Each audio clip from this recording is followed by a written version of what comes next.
And from that cogent discussion there with the CSICT and Digital Economy, CS Eliud Owalo, just tracking 100 days of President Ruto's time in office, we now train our focus to our last conversation of the day. We center on sexual reproductive health rights, and to help us converse around that specific topic for the next 40 minutes or so is Faith Opiyo, who is the founder, Center for Young Women Empowerment, also a gender and sexual reproductive health specialist at AMREF. Welcome to the program, Faith. Thank you so much, Doreen. Nice to have you. Nice to see you. Looking lovely. Thank you. Nice to see you too. Thank you. Thank you. Thank you. I mean, you know, there's quite a lot we can talk about when it comes to sexual reproductive health. There's really this one of, I usually say, one of those very extensive topics to discuss. But let's just broach this discussion from quickly understanding about Center for Young Women Empowerment before we get to all the aspects that you do in AMREF on gender issues and reproductive health. Mm-hmm. Yeah. So in 2018, yes, Ministry of Health released a data around teen pregnancy and unsafe abortion in Eastlands, and particularly in Embakasi East. And I've schooled in Embakasi East, and because I was already a practitioner on issues around sexual reproductive health, I thought, why not, as a form of giving back to the society, then I can use my skills, my networks, and the experience I've garnered around the 5 years to form a community-based organization to handle issues around teen pregnancies and unsafe abortion, because the data was really immense around Eastlands, especially Embakasi East. So Center for Young Women Empowerment was a baby that came out of this data. This was still around the same year, 2018? The same year, 2018, 2019 now. We had to now strategize on who the target people are going to be, and of course these were adolescent girls. And adolescent girls are people who are going to school. So we were working with schools around Eastlands to ensure that we are giving them information around teen pregnancies, around abstinence, around issues around sex protection. So that was a baby that came because of that data. Yeah. So what I'm trying to say is we work with the schools, the heads, and we have sessions within the school to just talk about issues around awareness, because also teen pregnancies, some happen amongst the teens. Yes. So you really have to be aware of who you are. You really have to have negotiation skills. You really have to know where you're going first as a lady. So we thought life skill will be a good entry point for us to now talk about issues around sex, issues around abstinence, and stuff like that. I hear you. I want us to move at what you do at AMREF on this issue of gender and sexual reproductive health momentarily. But before we get to do that, I mean, since 2018, talk to me about the progress therein, because I've also liked what you've said, that sometimes, or often than not, is actually between these teens. You know, the narrative that has always been going around is that when it comes to such issues, especially teen pregnancies, they always emanate from the boda riders. But it just bring a very, you know, quite a different kind of concept, so to speak. Yeah. Talk to me about that. For a long time, I think boda have been on the receiving end of them being the perpetrators. But absolutely, it's not boda. We have cases around 16-year-old and 15-year-olds, issues around 14-year-old and 16-year-old. According to our constitution, if you haven't attained your 18th birthday, you are a child. So you can't consent for sex. But you see, there is that teen consents amongst each other vis-a-vis the boda one, because now that one we are going to say that this person has been defiled if it is with an adult versus a minor, or rape. Okay? Yeah. Rape. So it has been happening amongst the teen, and what we've seen as an emerging trend is that teenagers know issues around sex. Parents, we bury our heads in the sand. Teachers bury their heads in the sand. Same to the policymakers. But these kids are having sex, so they have the information. CS ICT was here talking about the digital space. These young people can access digital space. So there's a lot of information out there, and probably it's a matter of them just sieving what information is correct, what information should go to them. So we've seen emerging trends around young people and rather adolescent and young people accessing digital space and accessing information around reproductive health, sexual reproductive health.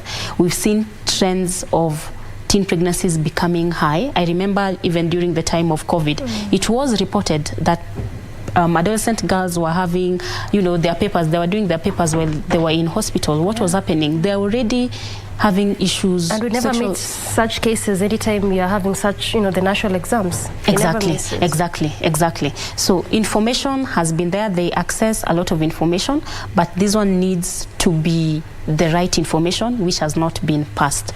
Again, within our school curriculum, we are not supposed to have comprehensive sexuality education in school. Comprehensive means information, where to get information, probably around abstinence or protection. That one is not supposed to be taught in school because they see it as you promoting immorality, you promoting more sex and stuff like that. But which it is happening. Doesn't need to be the case. It doesn't. Okay. I feel when adolescents are well informed, they make informed decision, knowing that when I do this, when I take the road A, it has consequences 1, 2, 3. So if they don't have this information, then they cannot make informed decision. So they really need to be given age-appropriate information according to their age. Yes. I hear you. And you just talked about the consent and the age factor. And this reminds me of a conversation that we had as a country in 2019, or even lowering the age consent from what is, as you've stipulated in the Constitution, 18 to 16. We are fully aware there are some countries in the African continent, Botswana, Ghana, particularly countries somehow in the south and also the west, where this one is as below as 11, 14, even 13. In your own perspective, and we settled as a country, we can't lower this to 16, let's maintain it as 18. You've just said that even 18, is more or less like still young. Do you think we need to start thinking about that conversation, but now in the aspect of even increasing that age consent? This is my own opinion, and because this is a national television, I will be a bit diplomatic on the, the age of... with your answer? Exactly. Okay. We need to maintain it at 18. Okay. There is a reason why somebody is considered as an adult at the age of 18. I mean, when you are 18 years, the country, you vote for national leaders. So which means you can make informed decision even with your body. When we lower it, there is the issues around health aspects that goes into it. Probably it means you'll be having sex. Is your body ready to carry a baby at that particular time? Is your brain ready to deal with issues around relationship? So I feel that still at 18 we are good, and if you lower it to 16, it means this person is an adult. This person can drive, this person can vote. You can entrust this person with if they commit crime, they can be jailed. And I don't feel as a country we need to have that discussion at 16. There's already discussion when Ministry of Health was launching the reproductive health policy, the adolescent reproductive health. And the conversation was 18 is less. We really need to have the consent to be 21. But then if you're having 14-year-olds, 13-year-olds getting pregnant, why should we push it, the sexual debut, to be 21? So I feel 18 is still a middle ground because it cuts across so many things, not just issues around reproductive health, but issues around decision making in the country, dealing with your consequences as an adult. So far so good as it is according to my opinion. I hear you. Yes. So then at AMREF, when it comes to this gender issues, sexual reproductive matters, talk to us the programs there, what basically you deal with. So I coordinate a project called Generation Equality Forum, and these are commitments that were done by the previous administration in terms of ending gender-based violence and harmful practices by 2026. As you are aware, Doreen, the previous administration was so strong on issues of gender-based violence, issues on FGM, and it received the highest commitment from the highest office.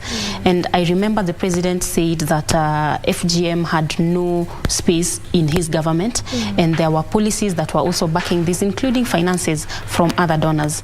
So in 2021, there was a reaffirmation of those commitments in terms of ending gender-based violence and harmful practices. So these commitments are what I coordinate. So I work a lot with the Ministry, State Department for Gender. I work a lot with the Ministry of Health, Ministry of Education, because issues around reproductive health is multisectoral. It just doesn't need issues around gender. There is Ministry of Labor that comes in place, State Department for Youth that comes to place. I hear you. Gender. Just hold it at that point, Faith. We work on your mic there, but we are still, holding this conversation with Faith Opiyo, who's the founder, Center for Young Women Empowerment, also is a gender and sexual reproductive health specialist at AMREF.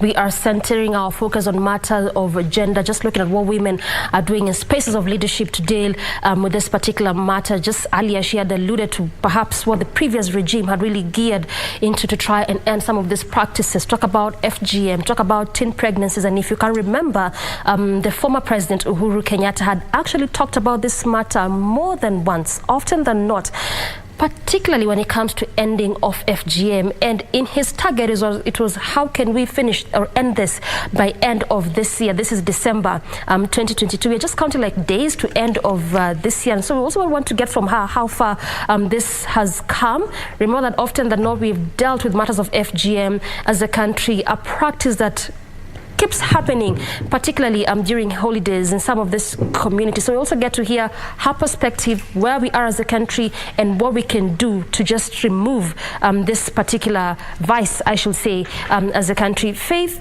just before we, worked on your mic, you're talking to us about, some of those programs that you're also working, with in AMREF, and part of what has been carried forward from the previous regime in respect to this particular issue of gender and sexual reproductive health. Just finish up on that one. So as I was saying, and you've already said it, and I will pick up from the point of even with the current administration.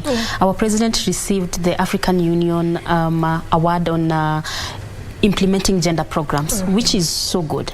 So we had the highest commitment from the highest office to end GBV and harmful practices. As we know, gender-based violence remains the most pervasive form of violation of human rights, and it affects women and girls mostly. And we saw him making commitments, bringing on board partners, both state and non-state actors, and saying we really need to join hands and help the government in terms of eradicating this.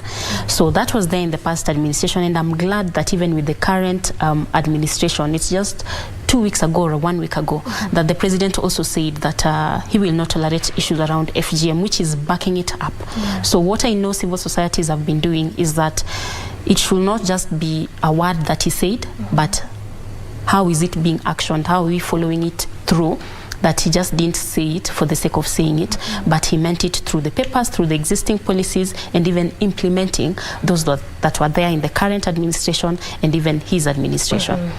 So I can say there's really a lot of political goodwill that has been there before, and has also been passed in the current one.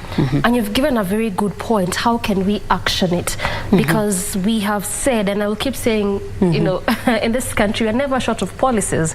What's on paper is always very good. Sometimes where we miss the point is how can we implement, how can we action, how can we just translate what's on paper and actually ensure that whatever is written or said is actually done. And on that same note, Faith, you have just really touched on that political goodwill, and it's a matter that former president talked about, issues of FGM. Again, President Ruto said that this is something that he will not tolerate at all. This was supposed to end, or at least see how best you can reduce on the percentages. We're counting days to end of 2022. From where you sit, given that you also work a lot with this, in these issues, where are we as a country? How are we doing in respect to ending these vices? Anti-FGM board is the body that coordinates issues around this commitment, eradicating FGM, and they've done a lot in terms of working with the chiefs. We know that FGM happens at the grassroots, at the community.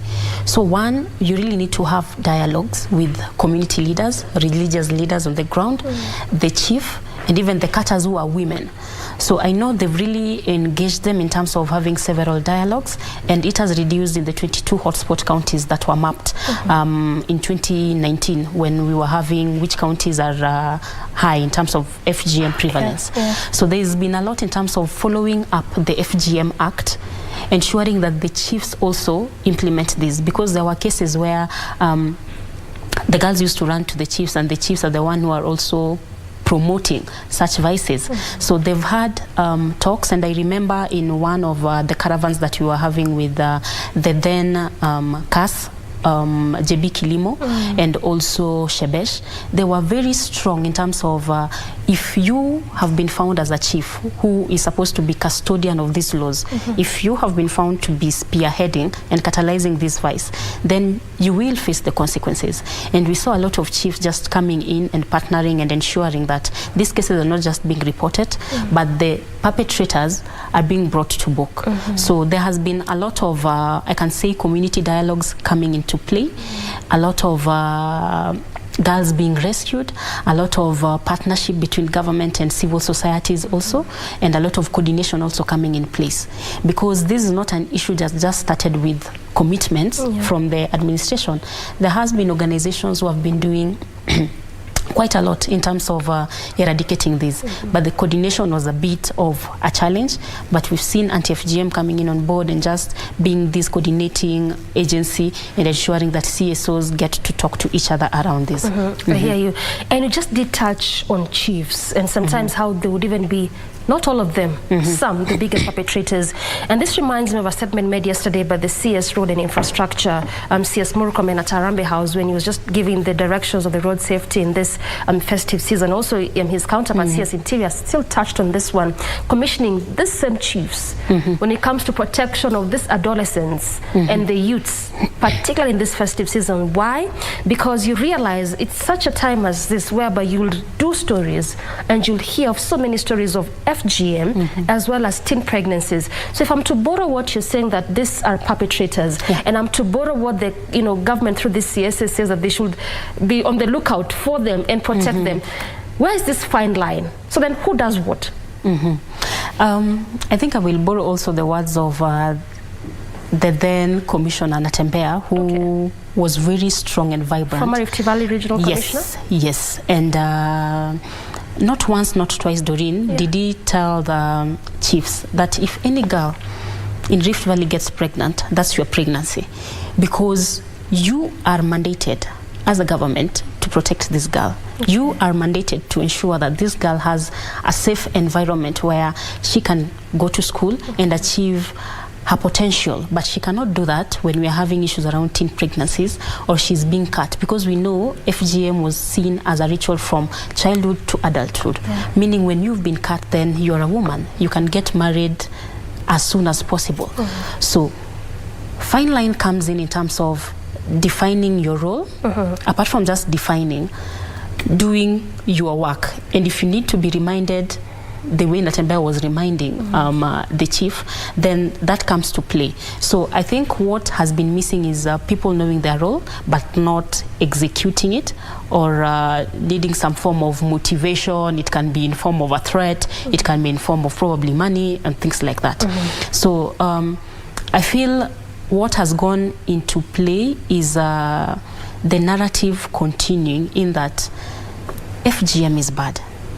What are the numbers in terms of GDP of a country? If girls are being cut, girls are not fully transitioning to high school and achieving their potential, what does it mean to a country? And once the country knew in terms of numbers how it's affecting us as a country, then it gets to act. At the community level, if I'm a chief in a particular area and most of my girls are getting pregnant, most of my girls are being cut and they're not transitioning, there won't be any development. Vis-a-vis a community where access to education for boys and girls is being promoted, their health is being promoted. So looking at those numbers and the data then gets to inform. So I think the fine line comes in terms of you knowing your role, following it through the implementation, and knowing, one, the economic consequences, the social consequences, and even the mental consequences that it will have in the community that you govern. I hear you, I hear you. Well said. I mean, Faith, is this just really an aspect of knowing your role as is and doing it to the latter, to the last dot? And if so, where is the place of culture in this? Culture is a big thing, Doreen. I think we are a social being. We are socialized, and part of this socialization is being informed by cultural norms that also engages, that also informs how we do things. Why do you cut women? Why do you cut men? Why is it that education of a boy is important? Why is it that education of a woman is important? Why is it that issues around body autonomy, men can have a choice while it's your body? So issues around culture, and I can say we're in a patriarchal society where most of these the custodians of these cultures are men. So most of the time they're the ones who make these decisions. So culture plays a big role, and I think that is where we are at. So what I normally say is it's very important for us to have some cultural practice, but are they toxic? Are they retrogressive cultures that, one, put women and girls down, two, harm their health, three, do not promote equity and equality, doesn't make women to be at the table of decision making, whether it's around their bodies, whether it's decisions around the country. So culture is very important, but then we should look at what are the cultures that we need to promote that are very progressive vis-a-vis having retrogressive that ensures that issues of GBV keeps on, prevailing. So I can tell you that culture is very important because that is where we derive our identity, but we need to revise to see what is very important and what discussion needs to be catalyzed in terms of healthy and healthy culture that we need to move forward with. I hear you. I want us to take a very quick breather, Faith. We circle back and look at now issues of contraceptives and where do we bring the boys in all this conversation. I am still speaking with Faith Opiyo, the founder, Center for Young Women Empowerment, as well as Gender and Sexual Reproductive Health Specialist at AMREF. Time for us to take a quick breather. We circle back with plenty of this conversation. Stay with us.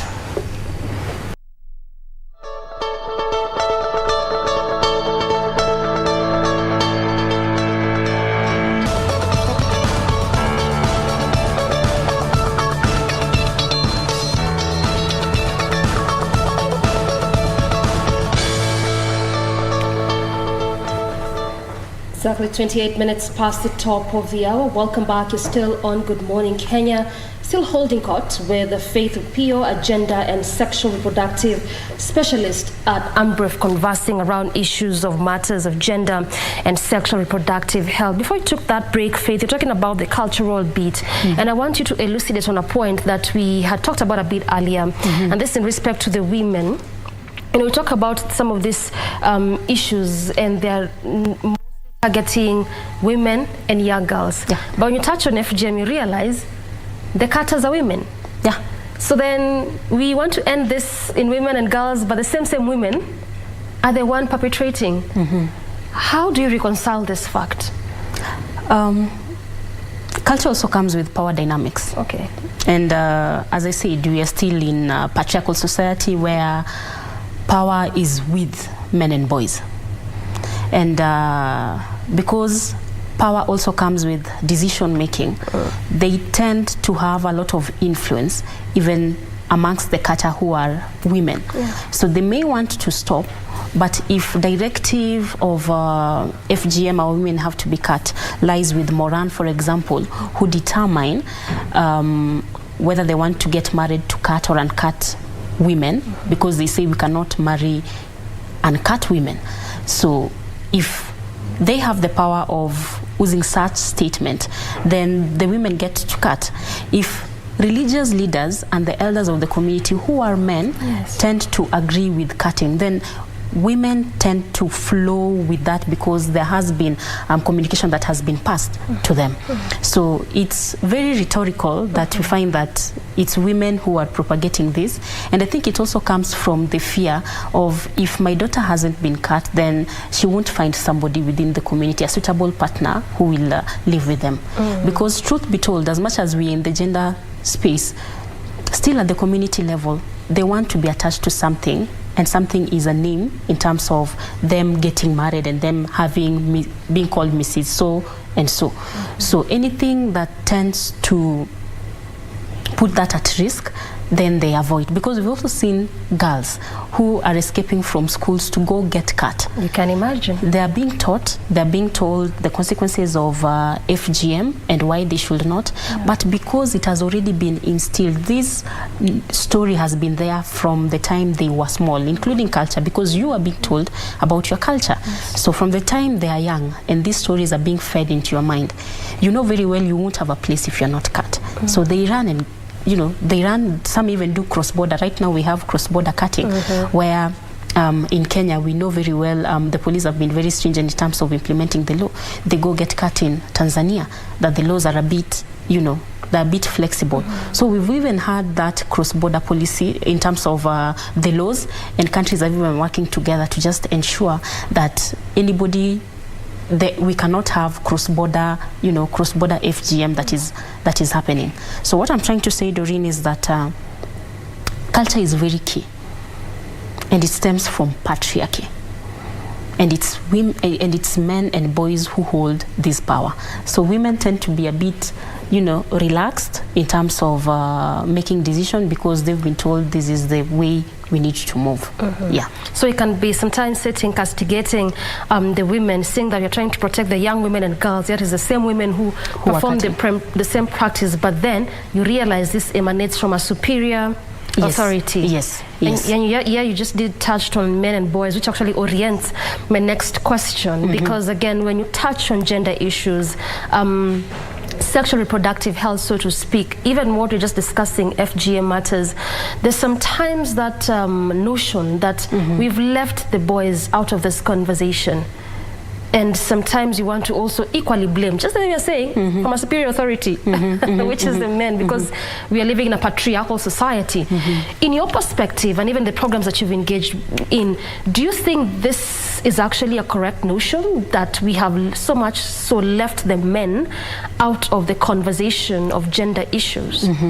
The word, according to me, the word is not leaving men behind. Okay. Because leaving them to what or versus what? Because for a long time we know, and this one is being driven by data.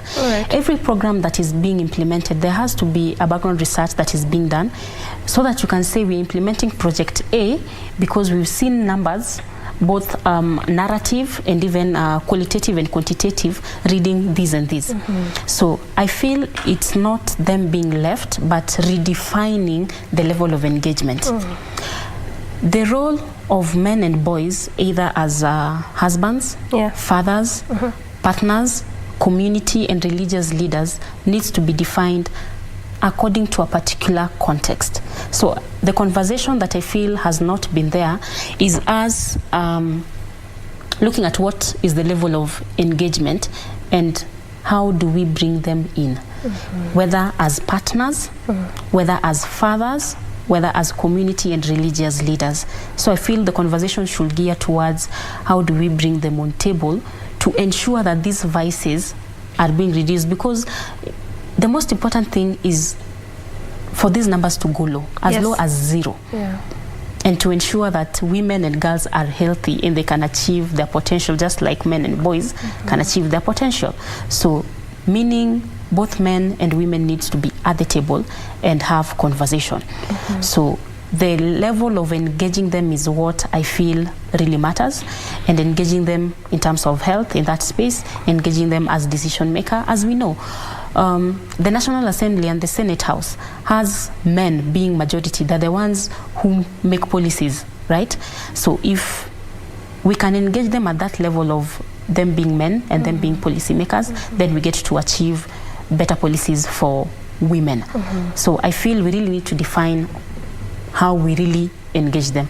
But I feel they're not being left behind. They've been already in front in so many things in terms of education, and they're still there. Okay. Even issues around body autonomy, and I know we're going to talk about contraceptives. Yes, we will. It's your body, Doreen, but a man is still making decision on your body, on contraceptives. We'll come to that. Yes. Before we get there, Faith, you just touched on redefining, and I want you to expound on it just a bit. Why I ask is because in October of this year, the second lady, Dorcas Rigathi, really was on the fore, still is, I believe, in terms of getting empowerment program for boys. Talked about in terms of aiding in terms of finances, that is empowerment programs.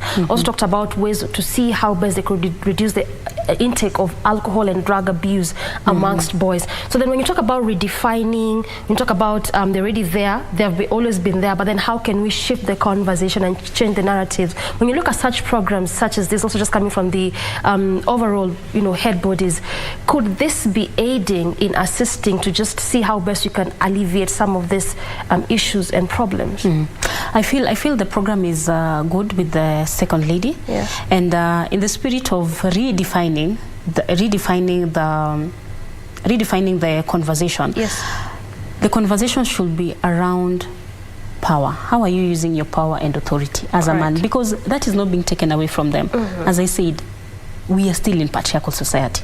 So that is the entry point. How are you using your power? Toxic masculinities, abuse of this same power, because that is what is leading to issues around FGM, because it's abuse of power, abuse of authority, issues around gender-based violence, where men seem to be the perpetrators, abuse of power, toxic masculinity, and what they feed themselves. And what you need to know, Doreen, is that men call out on men, just like women call out on women. It's easy for a man to listen to a man than a man listening to a woman, unless they are partners, for example, especially in a home setup. But men tend to call out on men, and they get to listen to each other. There's a Swahili word that says wanachocheana. They get to hype each other around, this needs to be done. In Twitter there is Masculinity Saturday. If you hear what men say, and if you can just have such platform, for example, being platform for encouraging better use of power and lack of abuse of power, then we will get to see change. So such programs are there, but as I said, we really need to redefine. Alcohol, just like you had already said, it's one of the enablers of gender-based violence, because you cannot make informed decision when you're intoxicated, for example. So if we can have discussions around consequences of this, but then focus on power dynamics, I feel we will be gearing towards the right direction. So the conversation should not be women have been given a portion A. As men, we need A2 or A3 out of this big portion. The conversation will be women have been given A, but you men, you've been having B for a very long time. So how do we merge and ensure that these things complement each other rather than competing? Because apart from just gender issues around men and women, we appreciate that we are diverse in terms of our sexual being, sexual nature, between male and female. So there is some sense of them being different as being different, and we also have to acknowledge that. So if we are at the table, we are talking about complementing vis-a-vis competing against each other. Well said. I mean, at this point, just in under 1 minute, I really can't bring up the topic of contraceptives, because it's a very pertinent issue, and when we start, we won't finish at this particular point. Perhaps you can invite you some other time, and then we can diverge deeper into that particular matter, knowing fully well that there was a time in this country where it was a very heated debate. Can we bring it, to children in school? Can we leave them to make their own decisions? So perhaps it's a matter we can converse some other time. Nonetheless, let me just pick your headline thoughts as you wrap up, Faith. I feel the conversation is coming in timely, especially now that the breaks are really extended. Children are at home, they're with parents. Some parents don't know what to do with them, because for a long time children have been under the custody of teachers. So I feel it's really important for men and boys, teachers, community, to come together and protect the welfare of women and girls. And of course, with the inclusion of men and conversation being, you have power. How are you using your power? Yeah. We're not leaving the boys. We are not leaving the boys. There. They're already there. We just need to reframe the conversation. I hear you. Thank you so much for your time, Faith. Highly so much, appreciate David. your valuable insights. Thank you so much. Asante. I have been speaking to Faith Opiyo, who is a gender and sexual reproductive health specialist at AMREF, also the founder Center for Young Women Empowerment, just centering our conversations on issues of gender and sexual reproductive health. Good place to end this conversation, and ultimately, good morning, Kenya. Till tomorrow, good morning.